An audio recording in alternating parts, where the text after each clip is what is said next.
If you're like me and your stomach makes you regret it every time you eat dairy, this tastes so incredible. I don't even miss the cheese. Back when the birds and I were on speaking terms, I harvested all these tomatoes from the garden.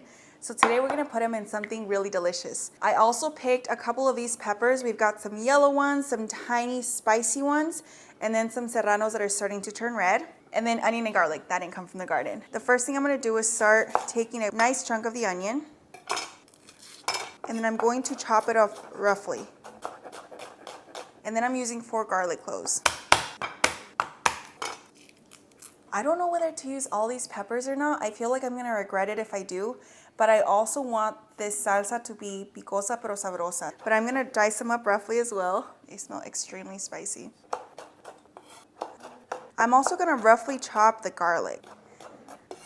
I wonder if anybody will be able to guess what I'm gonna make today. And I know it's gonna go by many different names, but there was a specific name that my mom used to call it. Now that I have everything chopped up, I'm gonna take it over to the stove. Into my oil, I'm gonna add a little bit of avocado oil, and then I'm gonna toss in my peppers and my onion.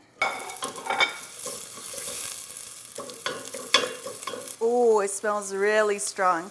Once you can start to really smell the spice, I'm gonna add in my garlic. I'll saute that for a few seconds. It's gonna become very fragrant right away. And I don't want it to burn, so at this point, I'm gonna toss in my tomatoes. No.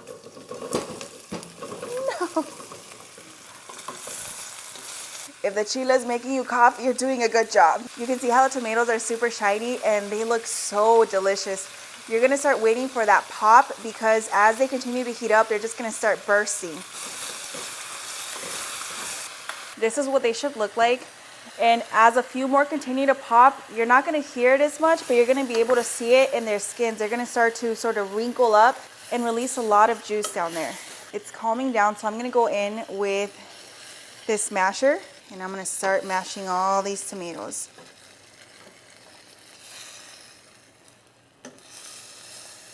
Next, I'm gonna add salt, mix it up, and then I'm gonna let it come to a simmer.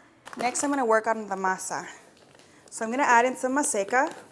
To it, I'm gonna add a pinch of salt, or 2, and then I'm gonna mix it together because you don't want any pieces that are extra salty and then the rest of them don't taste like anything. When I was cooking the chiles right now, it reminded me of all the times my mom would freír chiles growing up, or los tostaba. She would toast them over the flame, and we would all come out coughing, asking, "Amá, ¿qué está cocinando?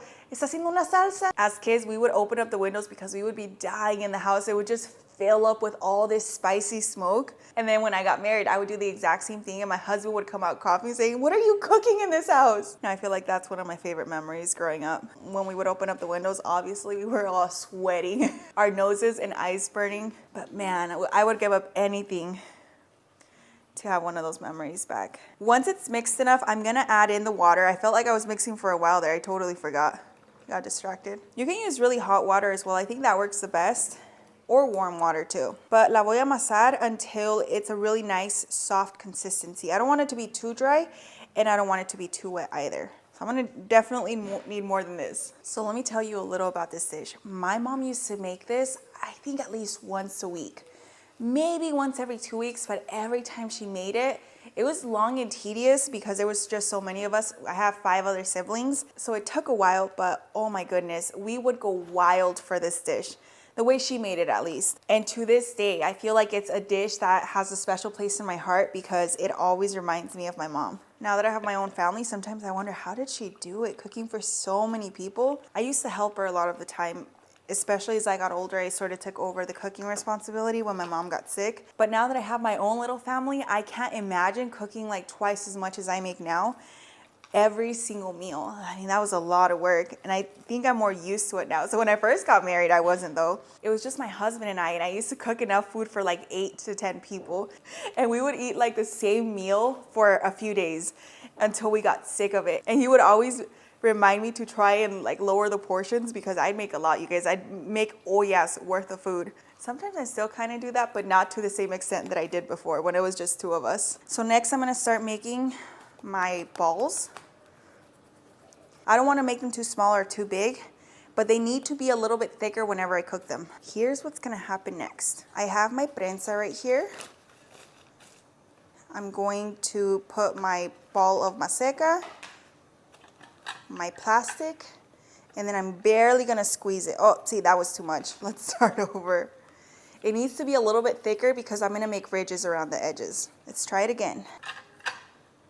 Like right there. And I flip it around a few times to get it even all throughout. But I think that looks pretty good. You guys can see about how thick it is. And then when my comal is heated up, I'm gonna place it in there. One more. I'm gonna start letting these cook through. They don't need to cook through all the way because we're gonna cook them one more time, but I want them to be cooked about 80% of the way. Ah, me quemé. Oh my God. Yeah, otra vez. Oh my God. Oh, there we go, there we go. When you burn las yemas, it hurts so bad. I have 3 that just came out, so I'm gonna show you what I do next. By the way, there was just a sales guy at the door right now, and he asked, "Are you guys making lunch? It smells amazing in there." Yes, girl.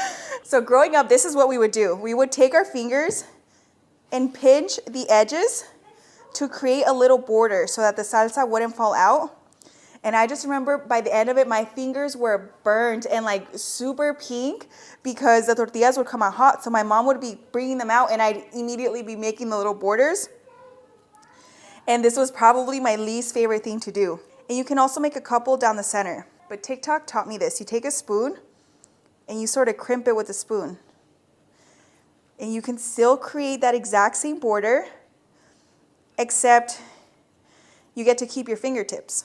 And that's a win in my book. Look guys, I'm already burning myself with the comal. I don't want to burn myself doing this too. But we would just do this so that it looks like that, and then we'd start stacking them. Growing up, we would have multiple stacks because there was just so many of us.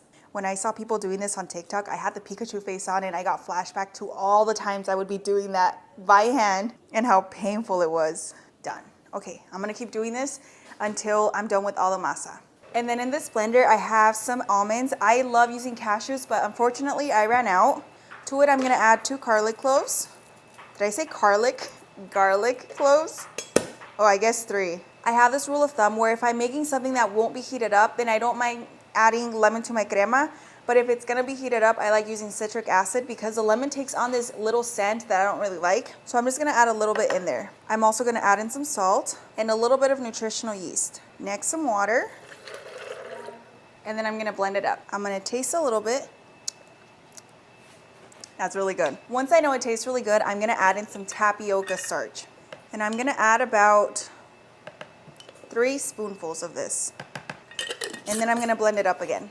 It's so nice and creamy, but it's gonna continue to thicken up as my picaditas cook. Into my blender, I'm gonna add my tomatoes and my chiles.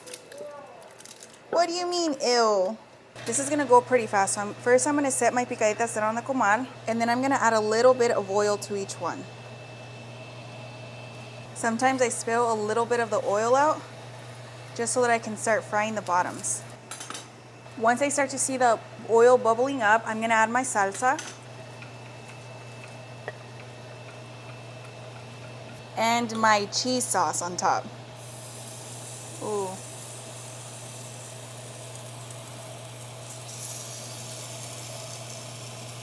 And then I'm gonna let these cook up for a little bit. Can you guys start to see, like right here, as it heats up, it starts thickening up nicely. Once I notice that the cheese sauce starts to thicken up, as you can see right there, I think they might be ready to come out.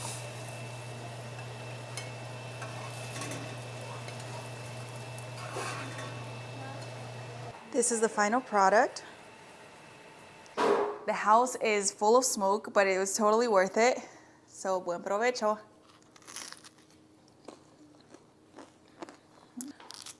That's so good, you guys. I'm also washing it down with some homemade horchata. Ah, so good. Trust me, you have to try this.